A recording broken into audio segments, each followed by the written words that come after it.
Yes, meditate. And I'm on.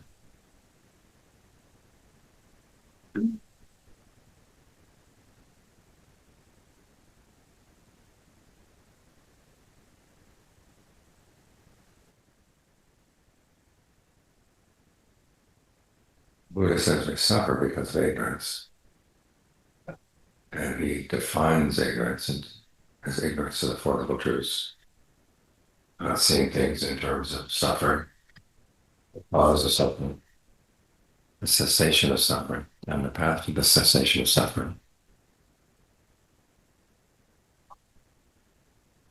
Now, for anyone who has read much about Buddhism, not even all that much, you probably read about the Four Noble Truths. And you can notice, though, that you're still suffering. So what does the Buddha mean by saying that you know the Four Noble Truths, or know in terms of the Four Noble Truths? To begin with, you don't just know the truth, you know that there are duties to be done with each truth. The truth of suffering needs to be comprehended. And comprehension means that you really understand it.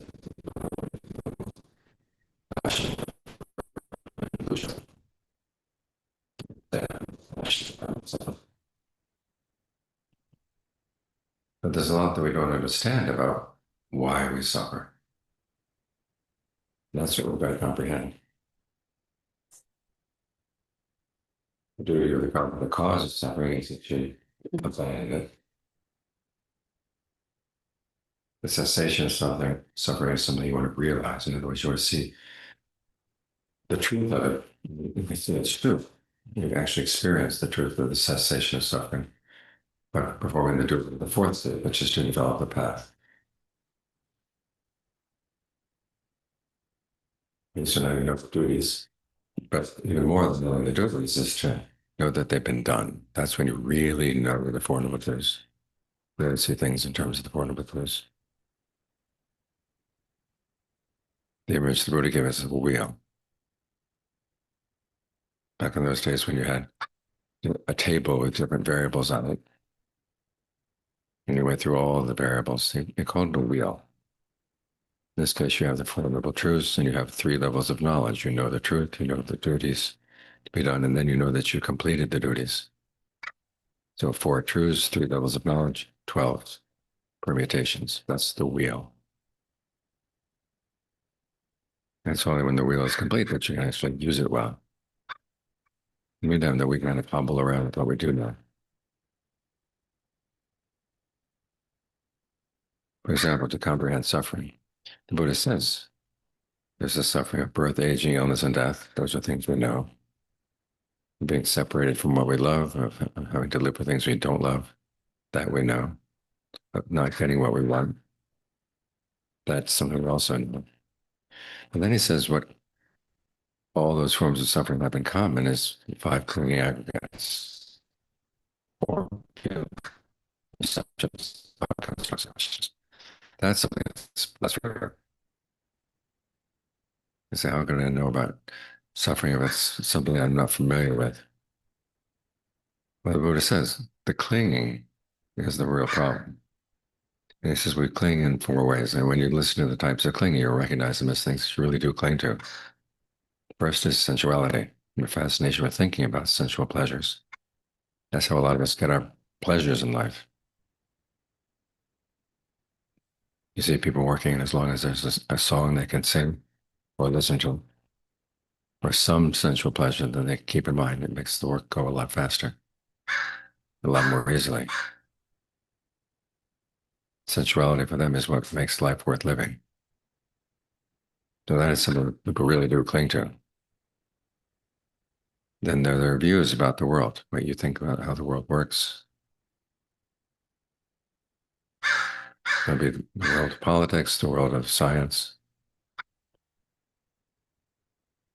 or just your general views about the world. That's our sense of reality. We hold to that too, because it's within that reality that we're going to try to find happiness. The more confident you are in how you understand the world, the more you're going to cling to that. And clinging to what the Buddha calls habits and practices, your ideas of how things should be done, how things should not be done. And we hold very strongly to those ideas as well. And finally, your idea of yourself, who you are, what you are, whether you're your body, whether you have a self that owns the body, whether you identify with your consciousness, identify with your thinking. This idea of who you are, the world you're in, and how you should behave in the world to find pleasure. These are things that we cling to.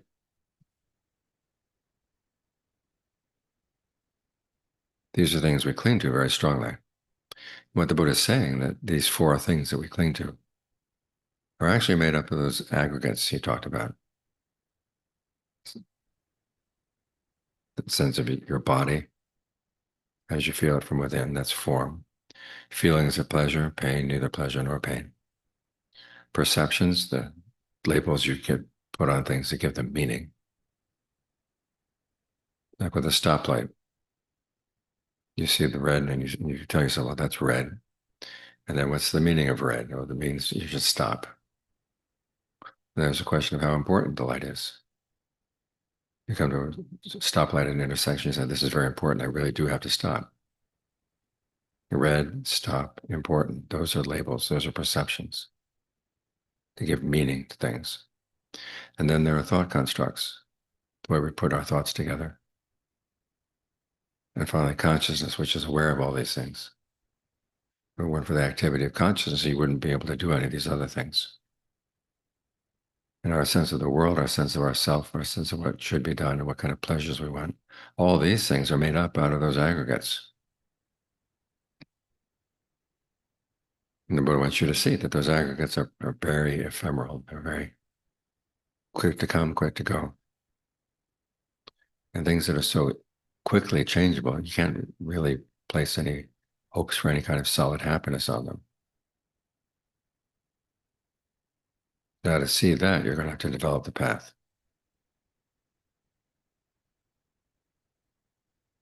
An important part of the path is concentration. You start with mindfulness, like you're doing right now. You focus on the body in and of itself. In other words, the body as is right here, right now. You can focus on one aspect of it, like the breath. When you breathe in, know you're breathing in. When you breathe out, you know you're breathing out. You keep following the breath, in and out, in and out. You try not to get distracted. Any thoughts that would deal with the world outside, you put them aside. And you develop three qualities of mind as you do this.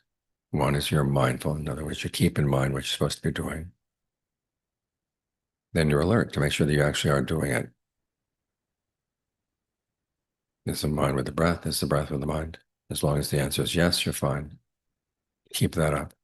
That's the beginning of the third quality, which is ardency. You try to do this well. If you find that the mind and the breath are separating, well, it's not so as they separate. The mind is what goes off. You bring it back. It goes off again, you bring it back again. While it's there, you try to make the breath as comfortable as possible so that you want to stay here. And when the mind finally does settle down with a sense of well-being, that's when you get into right concentration. When the mind is solidly in its concentration, then you can look at the things that you're clinging to, starting with sensuality, your fascination with nice sights, sounds, smells, tastes, tactile sensations. And ask yourself, when a sensual desire comes, when does it come? I want to be right there at the beginning, because you want to see what sparks it in the mind. And the same principle applies with anger or any other qualities of the mind the Buddha calls hindrances, like restlessness and anxiety or doubt. You want to see when it comes, why it comes, what inside the mind sparks it, and then you want to see when it goes. You see these things coming and going. You establish the fact, yes, they are activities. Then the question is the value. What's the allure? Why do you like these activities? Then you look for the drawbacks. This is where you think about how these things are inconstant and stressful. If they're inconstant and stressful, why hold on to them? Why hold on to them as you or yours? Your sense of yourself, your sense of the world, your sense of what should and shouldn't be done, your sensual pleasures. When you can see that the drawbacks outweigh the allure, that's when you can let go. That's when you end your passion and aversion and delusion around those aggregates. Because you see that your ideas of the world and yourself really are made up of these aggregates, and the aggregates are not really that reliable. And if you hold on to them, there's a lot of suffering. That's when you lose any interest in craving for more. Because as you remember, the Buddha said there's something better when you can let go. That's how you fulfill the duties of the Four Noble Truths. And when you've done that, that's when you really know them. Thoroughly comprehended your suffering. You've thoroughly let go of your craving, because you see it's not worth holding on to. You fully develop the path to the point where you can let the path go too. That's when you realize the end of suffering. So that's how we stop suffering. It's through knowing the Four Noble Truths, not just through knowing about them, but looking at the world in their terms. In other words, seeing whether something is suffering, okay, remember what's the duty? The duty is to comprehend it. If there's craving, the duty is to let it go. All the elements of the path are things to be developed. So you see the truths, you see your experience in terms of those truths, and you do the duties. And then in doing the duties, that's when you really know them. You're learning by doing. Like you read about, say, concentration, that's one thing. And you can get started on it, that's something else. But when you get really, really good at it, that's when you thoroughly know it. The more thoroughly you know your concentration, the more thoroughly you're going to know the other Four Noble Truths as well. So you don't have to look anyplace else. All these things are going to appear right here as you work on getting the mind trained. And it's right here that you find that you've been creating the causes for suffering. But it's also right here that you learn you can undo those causes, let go of those causes. And then the mind is free. Where is it free? It's free right here. So you don't have to look anywhere else. Just really get to know what's going on in your mind and the body right here as you stay with the breath. The breath is a good way to do this because you can't watch any past breath. You can't watch any future breath. All you have is the breath right here, right now. So as long as you're with the breath, you know you're in the right space. Then the next question simply is learning to see what's going on right here, right now. You get better and better at that as you begin to realize that those aggregates that you were trying to understand are actually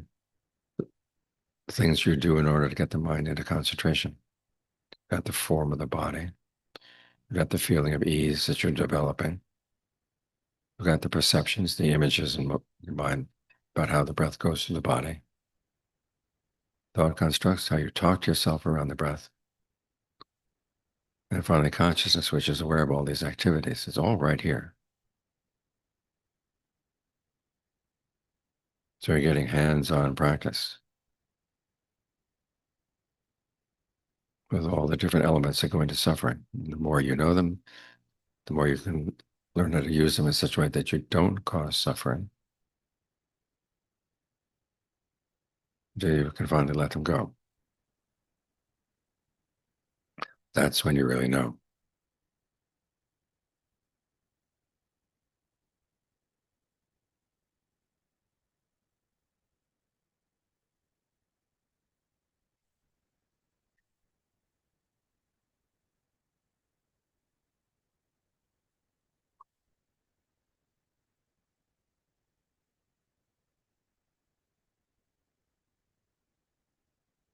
ท่านบอกว่าที่เราเป็นทุกข์อยู่ก็เพราะอวิชชา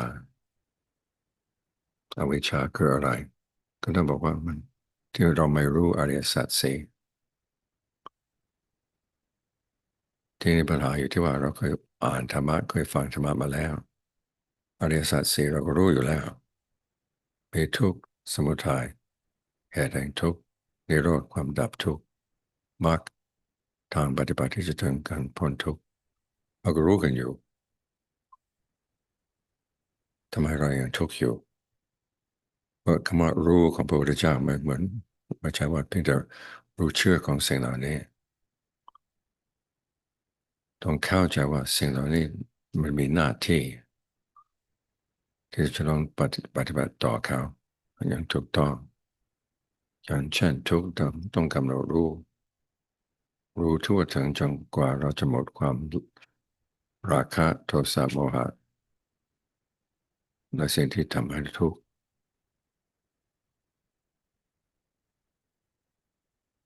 ส่วนสมุทัยก็ต้องละนิโรธความดับทุกข์ต้องทำให้แจ้งส่วนมรรคก็ต้องปฏิบัตินี่เราก็รู้หน้าที่ด้วย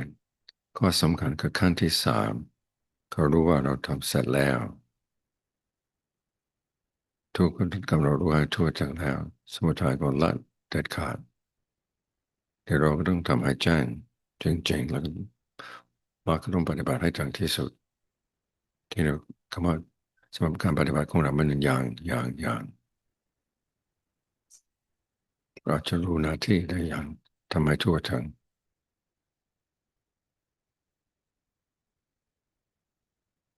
เพราะฉะนั้นต้องศึกษาด้วยต้องปฏิบัติด้วยจนจะรู้จริงๆการศึกษานั้นเราก็ศึกษาที่ท่านว่าทุกข์คืออะไรถ้าบอกว่าเกิดเป็นทุกข์แก่เป็นทุกข์ป่วยก็เป็นทุกข์ตายก็เป็นทุกข์พลัดพรากจากสิ่งที่เรารักก็ทุกข์อยู่กับสิ่งที่เราไม่รักเลยก็ทุกข์ปรารถนาสิ่งใดไม่ได้สิ่งนั้นก็ทุกข์ทุกข์เหล่านี้เราก็รู้อยู่แล้วแต่ท่านบอกว่าที่เราทุกข์อยู่เพราะอุปทานขันธ์ตรงนี้มันไม่ใช่รู้โดยตรงรู้เพียงแต่ว่าเชื่อที่ท่านว่าขันธ์มีอะไรบ้างมีรูปมีเวทนามีสัญญาสังขารวิญญาณรูปคือรูปร่างกายของเราเวทนาคือความรู้สึกว่าสุขหรือทุกข์หรือเฉยๆสัญญาก็ที่กำหนดอันนั้นคืออันนั้นอันนี้คืออันนี้เช่นเราไปทางนั่งรถไปเจอรถเจอไฟแดงเราก็รู้ว่าแดงรู้ว่าความหมายของไฟแดงก็ให้หยุดเราก็รู้ว่าที่ไฟแดงบอกให้หยุดนั่นมันสำคัญต้องให้ความสำคัญกับความหมายอันนั้นเนี่ยสิ่งเหล่านี้ก็สัญญาเท่านั้น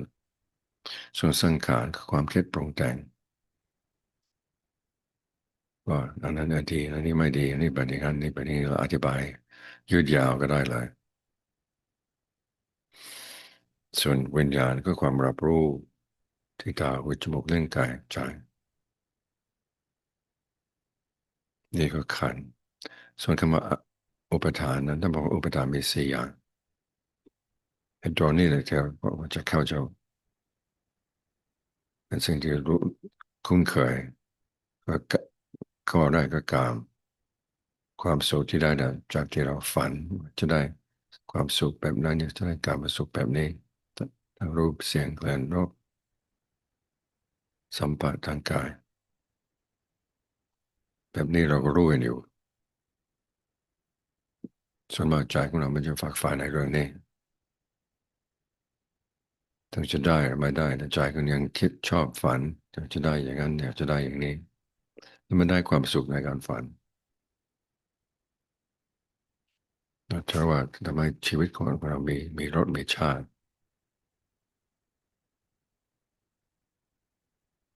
อุปทานแบบที่สองคือทิฏฐิเราจะแปลเป็นทฤษฎีก็ได้เรามีทฤษฎีเรื่องโลกเป็นอย่างนั้นโลกเป็นอย่างนี้โลกแห่งการเมืองเป็นยังไงโลกแห่งวิทยาศาสตร์เป็นยังไง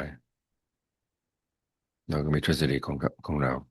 ยึดไว้ว่าเป็นความจริง ถูกต้องเรียกว่าความเห็นทางการเมืองบ้างความเห็นทาง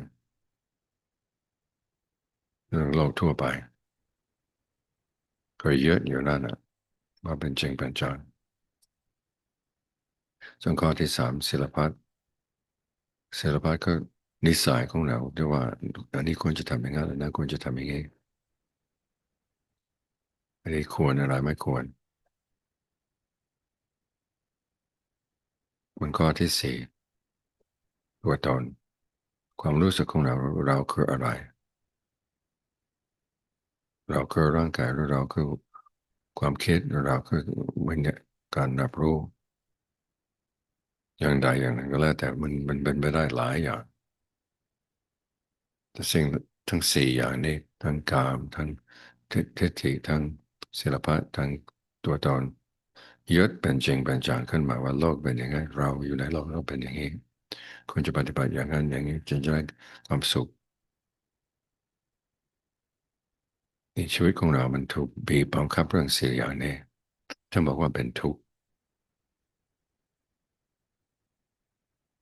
เราว่าจริงแต่ท่านว่าเป็นทุกข์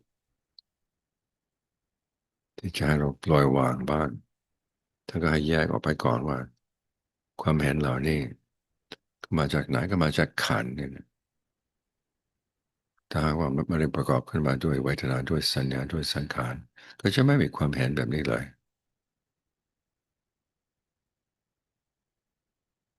แต่เวทนาสัญญาสังขารมันเป็นยังไงมันอนิจจังมันไม่เที่ยงมันก็เปลี่ยนแปลงอยู่เรื่อยมันเปลี่ยนแปลงมันไม่บอกล่วงหน้ามันเปลี่ยนก็มันขึ้นลงเอาแน่นอนไม่ได้เราจะเอาสร้างความจริงในจิตใจของเราด้วยสิ่งเหล่านี้ได้หรือมันก็ไม่ได้ท่านบอกให้พิจารณาจนเห็นเวลามันเกิดยังไงเวลามันดับยังไงเวลาเกิดมันเกิดเพราะอะไรเกิดขึ้นมามีเสน่ห์ตรงไหนทำให้เราหลงให้เชื่อแต่มีโทษตรงไหนบ้างทั้งให้เทียบเสน่ห์กับโทษโดยเฉพาะยังเห็นว่าโทษของเขาถ้าเทียบกับ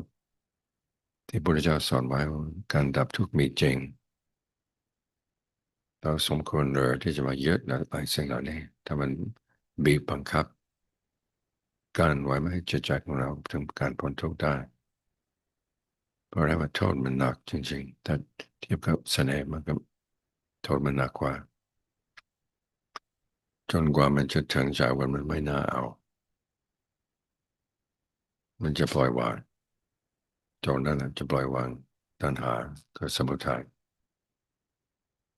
ที่เราปล่อยวางได้เพราะเราทำใจให้เป็นสมาธิใจที่ไม่เป็นสมาธิก็จะคอยยึดอยู่นั่นแหละเมื่อเห็นว่าความเห็นของเราเป็นจริงเป็นจังเรื่องอะไรเราจะปล่อยวางแต่ถ้าหัวใจของเราเป็นสมาธิมีความสงบสบายขึ้นมาในปัจจุบันเราจะได้เห็นชัดหนึ่งว่าขันธ์เป็นยังไงบ้าง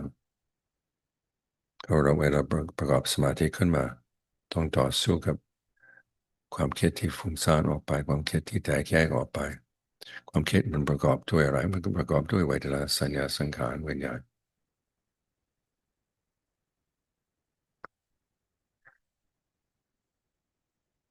มองเห็นจนคุ้นเคยกับความคิดแบบนี้การวินิจฉัยแบบนี้จากนั้นก็วินิจฉัยทุกสิ่งทุกอย่างที่ใจของเรายึดมันประกอบด้วยขันธ์เท่านั้นนะและขันธ์มันไว้ใจไม่ได้สิ่งที่ดีกว่านี้ไม่มีเลยพระพุทธเจ้าบอกว่ามีเราเชื่อในพระองค์ก็ลองปล่อยวางบ้างถ้ามันปล่อยวางจริงๆสิ่งที่พิเศษก็จะปรากฏขึ้นมาที่ไม่ปรุงแต่งนี่เรียกว่าเราปฏิบัติตามหน้าที่ของอริยสัจจนได้ผล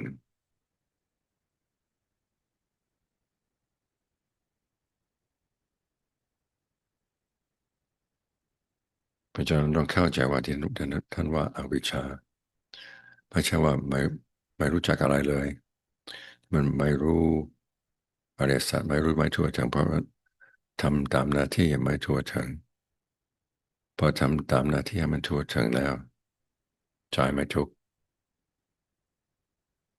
เพราะฉะนั้นเมื่อเราเข้าใจว่าหน้าที่ของเราคืออะไรบ้างเราก็ทำตามหน้าที่ของเราตามสติกำลังพอเท่าที่จะทำได้อวิชชาของเราก็จะได้น้อยลง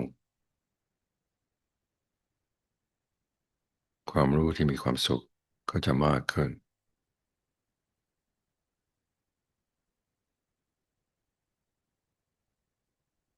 จนมันครอบไปหมด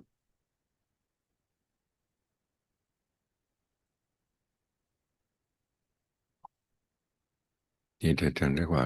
รู้จักอริยสัจสี่เขารู้จักอย่างนี้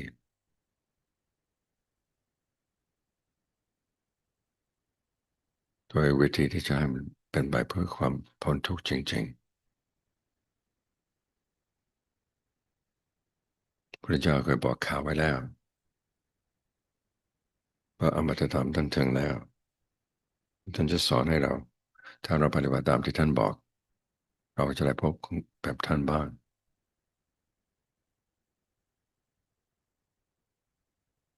เวลาฟังธรรมะท่านบอกว่าหนึ่งอย่าไปดูถูกคนเทศสองอย่าไปดูถูกเรื่องที่เทศสามอย่าไปดูถูกตัวเองข้อนี้สำคัญส่วนมากเราเข้าใจว่าเราฟังธรรมะส่งๆเว้ยเราเอื้อมไม่ถึงที่จริงท่านไม่ได้พูดถึงสิ่งที่เอื้อมไม่ถึงมันเรื่องที่ปรากฏอยู่ขึ้นมาในจิตใจของเราตรงนี้แหละไม่ได้ปรากฏที่อื่นเวทนาก็อยู่ตรงไหนรูปเวทนาสังขารวิญญาณขันธ์ทั้งห้ามันอยู่ตรงไหนมันอยู่ตรงนี้เองปัญหาอยู่ที่ว่าเราไม่ได้ทำใจของเราสงบนิ่งพอที่จะรู้เรื่องของมันใจมั่นใจว่าไม่ต้องเป็นดูที่อื่นไกลท่านพ่อเฟื่องเคยเล่าให้ฟังสมัยเด็กๆพระที่หมู่บ้านของท่านสอนว่านิพพานก็อยู่ในภูเขาหิมพานต์อยู่ไกลเหลือเกิน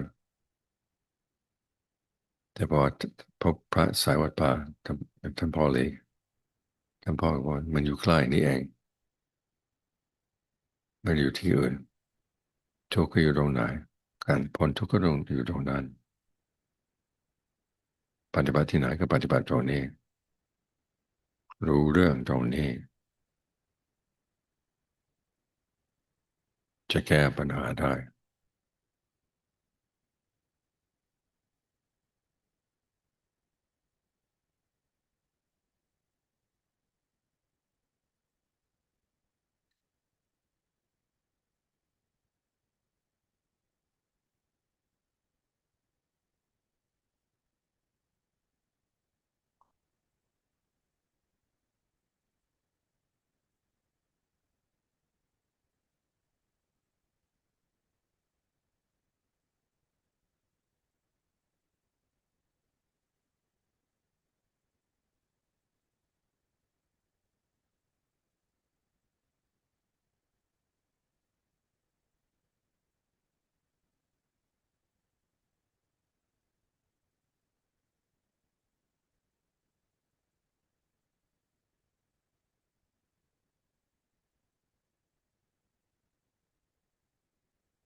Before you leave meditation, think thoughts of goodwill. Think of whatever sense of peace or well-being you felt from the past session and dedicate it to others, either to specific people you know who are suffering right now, or to all living beings in all directions. May we all find peace and well-being in our hearts. ก่อนที่จะออกจากภาวนาให้แผ่เมตตาให้นึกถึงความสงบสุขที่เราได้รับในระหว่างที่ภาวนาอยู่นี้โดยอุทิศให้ผู้อื่นจะอุทิศแบบเจาะจงก็ได้หรือแบบทั่วไปก็ได้ขอให้สรรพสัตว์ทั้งหลายทั่วโลกธาตุมีความสงบสุขทั่วหน้ากันเถอะ ส่วนผลบุญกุศลที่เราสร้างมามีใครอนุโมทนาก็ยินดียกให้ทั้งหมดบุญกุศลมันดีอยู่ตรงนี้ยิ่งยกให้เขาของเราก็ยิ่งมาก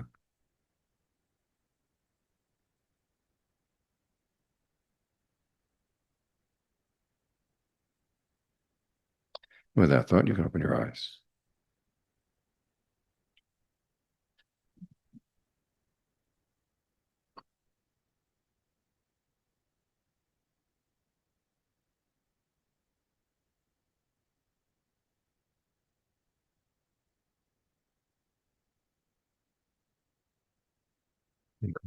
You come time, man.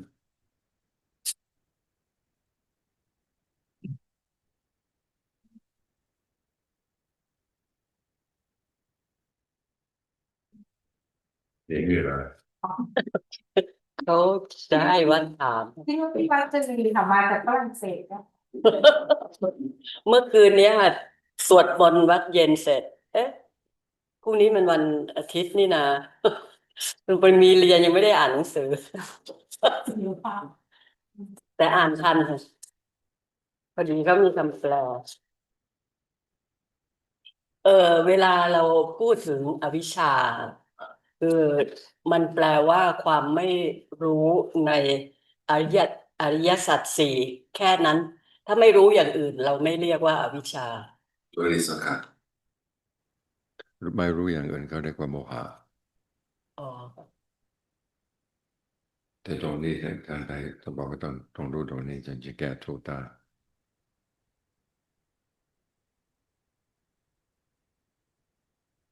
แล้วคำว่าอาสวัคยญาณคืออะไรครับอาสวัคยญาณสวัสดิ์เป็นเครื่องหมายบอกให้จิตใจครับอาสวัคยญาณที่ทำให้อาสวัคบอกอะไรที่เราเครื่องหมายของมันสิ่งที่ในจิตใจเราปัจจัยให้กับมันเกิดมาเป็นกามหรือเป็นภพหรือเป็นอวิชชาสามอย่างเนี่ย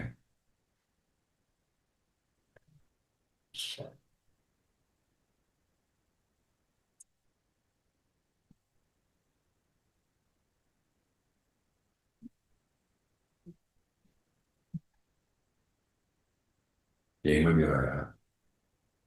ถ้ามีความเห็น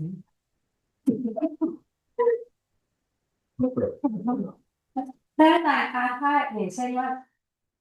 ความคิดของเรามันคิดอยู่ตลอดอย่างเช่นวันนี้เราจะทำเรื่องลูกค้ากันใช่ไหมคะเราก็จะคิดถึงแต่ออเดอร์มาเท่าไหร่เดี๋ยวจะต้องให้ใครทำอะไร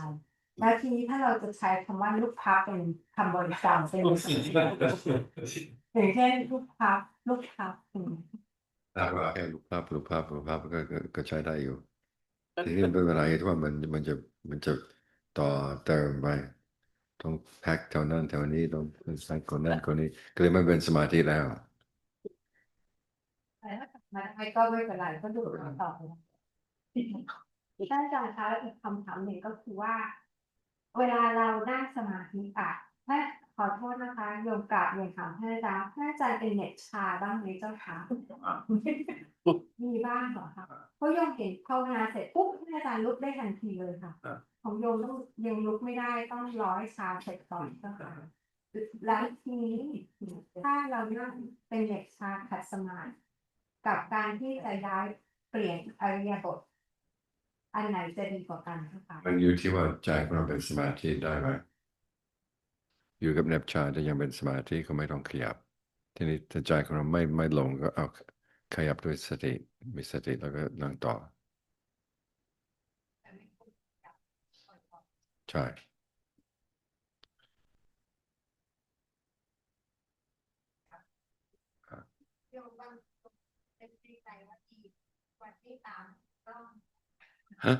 โอ้ยถ้าไปใช้กล้องมันก็น่าดูเหมือนกันนะจะได้เรียกค่า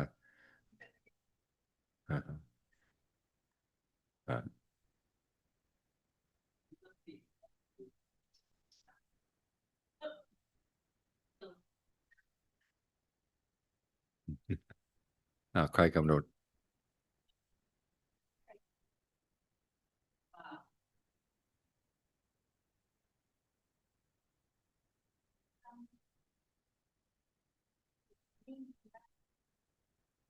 คือความคิดอะไรอื่นที่เข้ามาบอกว่าไม่เอาจะกลับมาอยู่แล้วก็ให้ใจของเราแต่งลมให้ของเราเป็นที่สบายแล้วก็นึกถึงขยายลมให้มันสบายทั่วตัว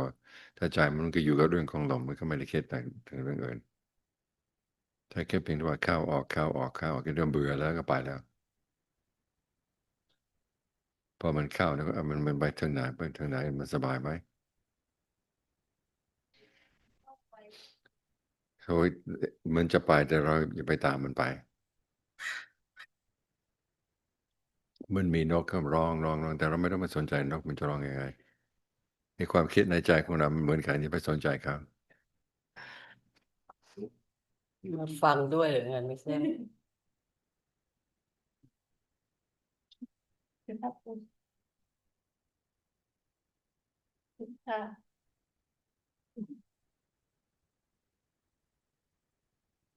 What happens and how does one react? So,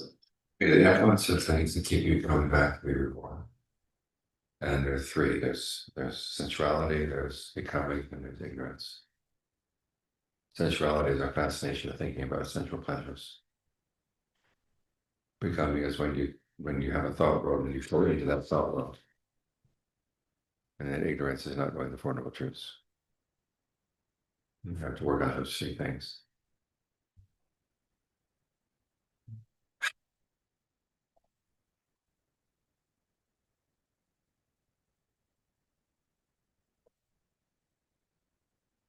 What was the movie about it? Can I call it a loop up? good.